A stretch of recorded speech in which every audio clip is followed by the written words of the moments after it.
আসসালামু আলাইকুম, শুভ দুপুর। নিশ্চয়ই সবাই ভালো আছেন। আলহামদুলিল্লাহ, আমিও ভালো আছি।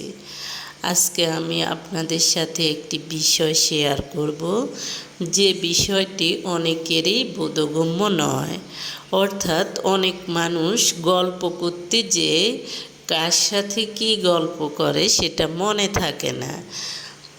অর্থাৎ তাদের কমন সেন্সের অভাব আছে।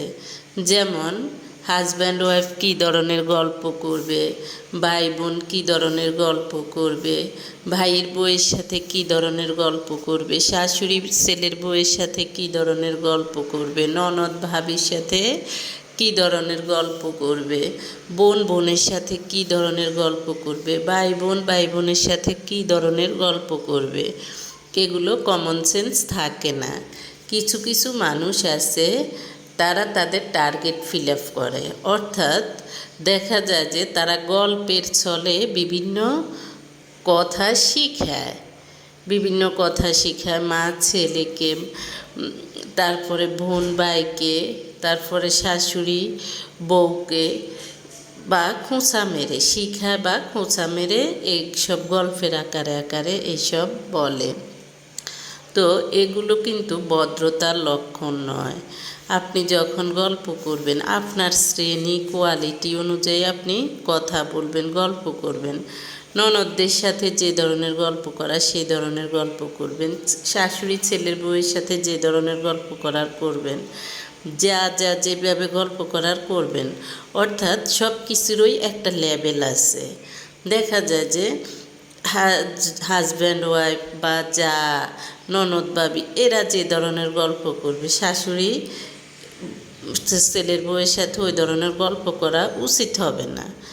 শাশুড়ির লিমিট অনুযায়ী করতে হবে, আবার ছেলের বউয়ের লিমিট অনুযায়ী করতে হবে। কিন্তু অনেক ফ্যামিলিতে দেখা যায় যে তাদের গল্পের মূল বিষয়বস্তু থাকে কিভাবে অন্যকে খোঁচা মারা যায় গল্প দিয়ে। তো এই ধরনের মানুষগুলা কিন্তু ভদ্র মানুষের আওতায় পড়ে না। তাই আজকে আমি বলবো কোন কাজ থেকে বিরত থাকবেন। যেমন আপনি গল্প করার সময় কারো চেহারা, গায়ের রং, গড়ন অর্থাৎ কে মোটা, কে খাটো, কে কেমন, কার চেহারা সুন্দর না, এইসব নিয়ে গল্প করবেন না। এইসব নিয়ে গল্প করা ভদ্রতার লক্ষণ নয়। তারপর হলো অনেকে আছে ভয় দেখানো, চমকে দেওয়ার উদ্দেশ্যে নানাবিধ শব্দ ও অঙ্গভঙ্গি করা বা গায়ে হাত দেয়া, এগুলোও কিন্তু ভদ্র মানুষের কাজ নয়। কাউকে বোকা বানিয়ে বা অপ্রস্তুত করে এপ্রিল ফুলের মতো বিকৃত আনন্দে মেতে ওঠাও ভদ্র মানুষের কাজ নয়। অনুমতি ছাড়া অন্যের পোশাক ও জুতো, স্যান্ডেল পরা অথবা অন্যের টুথব্রাশ, চিরুনি, রুমাল, গামছা ব্যবহার করা ভদ্র মানুষের কাজ